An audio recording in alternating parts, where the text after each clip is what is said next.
ए बूढ़ी अरे सुनतारू हो मार मुझो के का कहतनी जी बोली ना। अरे कहतनी कि अब की केकरा के वोट देवे कबा। ए जी अब के तो सब कोई विचार बनवले बानी रिंकू देवी के जितावे के बा। अरे बाप रे बाप बूढ़ी तू बटिया तू सही कहतारू। अब की केहू के झांसा में न आवे के बा आ रिंकू देवी के जितावे के बा।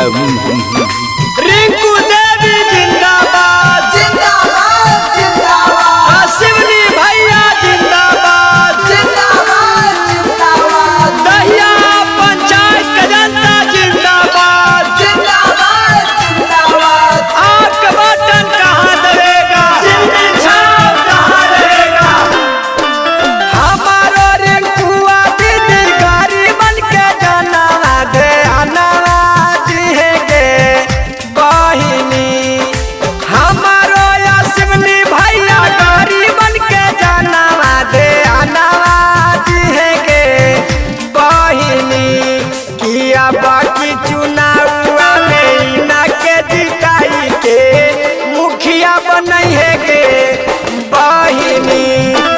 चिन्नी छापर बाकी बटन दवाई के विजयी बनई है गे बहिनी। हमारो शिवनी भैया गरीबन के जनावा दे अनावा दिहेगे बहिनी। किया बाकी चुनावा में इना के जिताई के मुखिया बनई है गे बहिनी। चिन्नी छापर बाकी बटन दवाई के विजयी बनई है गे बहिनी।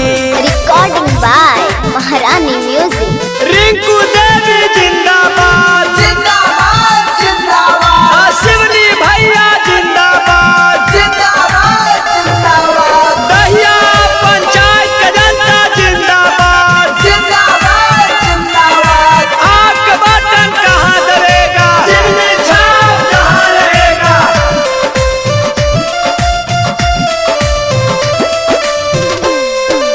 हाथ जोड़ी सवा लोग से मांगथिन आशीर्वादावा। गिरपा बनई है गे बहिनी। हाथ जोड़ी सब लोग से मांगथिन आशीर्वादावा। गिरपा बनई है गे बहिनी। दहिया कोना चैतावा से इना के जिताई के विजयी बनई है गे बहिनी। 8 नंबर चिमनी छापर बटन दवाई के विजयी बनई है गे बहिनी। रिंकू देवी जिंदाबाद जिंदाबाद जिंदाबाद। शिवनी भैया जिंदाबाद जिंदाबाद जिंदाबाद। दहिया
चिन्नी छापर अब की बटन दवाई के विजयी बनैहे गे बहिनी।